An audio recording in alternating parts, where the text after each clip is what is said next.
اگر کچھ چیز کسی کی موجود ہے، کسی جگہ پڑی ہوئی ہے، کسی نے رکھی ہوئی ہے، تو وہ اٹھانے کی بھی ہمیں اجازت ہے۔ اینٹیں مہنگی ہو گئی ہیں، کافی مہنگی ہے نا جی ماشاءاللہ، اس لیے ہم لوگ گلیوں میں نہیں رکھتے۔ کیوں جی؟ ہمارے زمانے میں پاگل بھی وہ ہے جو روڑے اپنے گھر میں پھینکتا ہے۔ اب جو درویش ہے نا پاگل، وہ بھی روڑے اپنے گھر پھینکتا ہے، کسی کے گھر پھینکتا، چونکہ پاگل بھی ہوا، عقل مند نہیں ہے نا، اس لیے کوئی چیز اٹھاتا ہے تو لے کے۔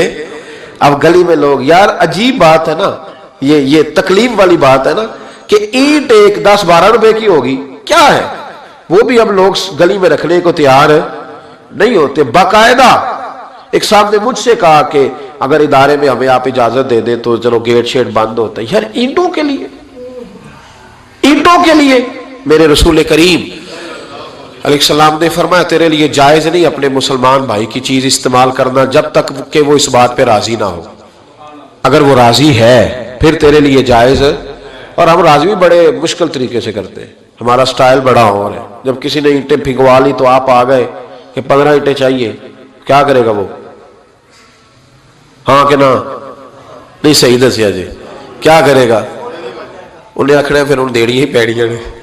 تو اب آپ کا کیا خیال ہے؟ بڑی خوشی سے دے رہا ہے، ہنس کے مسکرا کے دے رہا ہے، تو بھائی اتنی ضرورت تھی تو آپ موٹر سائیکل پہ جاتے کہ توڑا اینٹوں کا رکھ لاتے، وہ ملتی۔ یہ کیا ہے کہ شارٹ ہے دنیا میں؟ ہم تکلیف دیتے ہیں۔ حضرت وہب ابن منبہ تابعی بزرگ ہیں، وہ کہتے ہیں میرا ایک دوست تھا تو 70 سال زندگی اس نے گناہوں میں گزاری، پھر اللہ نے اسے توفیق دی تو وہ نیک ہو گیا۔ اور آپ فرماتے ہیں پھر اگلے 70 سال میں نے اسے واقعی نیک ہی دیکھا۔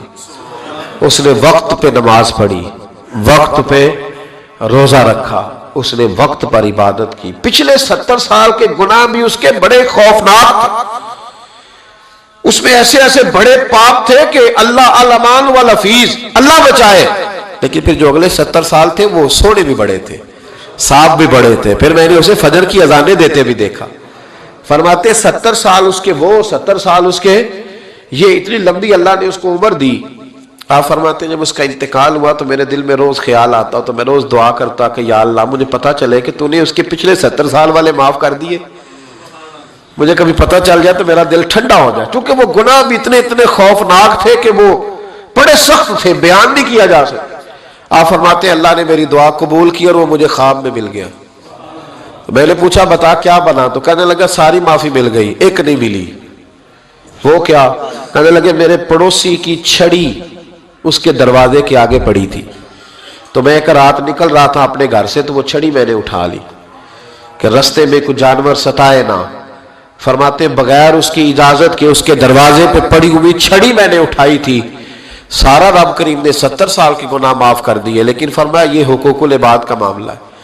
حضرت وہب ابن منبہ کہتے ہیں مجھ سے کہنے لگا، فرشتے کہنے لگے ساری معافی ہے پر ایک کوڑا قبر میں تجھے کھانا پڑے گا اس چھڑی کے سبب سے جو کسی کی گلی میں بغیر اس کی اجازت کے اٹھا کے لے گیا۔ تو مجھے پتا تھا اس کی یار وہ یہی رکھتا ہے، جب باہر نکلتا ہے تو اٹھا لیتا ہے، میں نے اٹھا لی۔ فرماتے ایک کوڑا فرشتوں نے مارا تھا میری قبر پہ اور 100 دن میری قبر میں آگ بھڑکتی رہی ہے، 100 دن۔ اب اللہ نے مجھے فضل کیا ہے اور معافی ملی ہے بغیر کسی کے۔ یعنی سودا خریدنے جاتے ہیں نا، ریڑھی والا بیچارہ کیا کہے گا؟ کم از کم غریب آدمی کا نا 1.5-2 کلو پھل سارا دن چکھنے والے لے جاتے ہیں۔ یہ کس بھاؤ ہے؟ اٹھا لیا۔ وہ کس بھاؤ ہے؟ اٹھا لیا۔ کیا تماشا ہے، کیا طریقہ ہے۔ اور پھر طنز کر رہے ہوتے ہیں وہاں کھڑے ہو کے، کہتے او ہو کل دے رکھے گی، آج تازہ نہیں گیا کیا؟ یار آپ چھوڑ دیں، وہ غریب آدمی ہے، اس کی بچت کیا ہے؟ 200-400 500 1000، تو جو آپ کھا گئے یہ کاہے کا وتیرہ ہے؟ کس طرح کا یہ رویہ ہے؟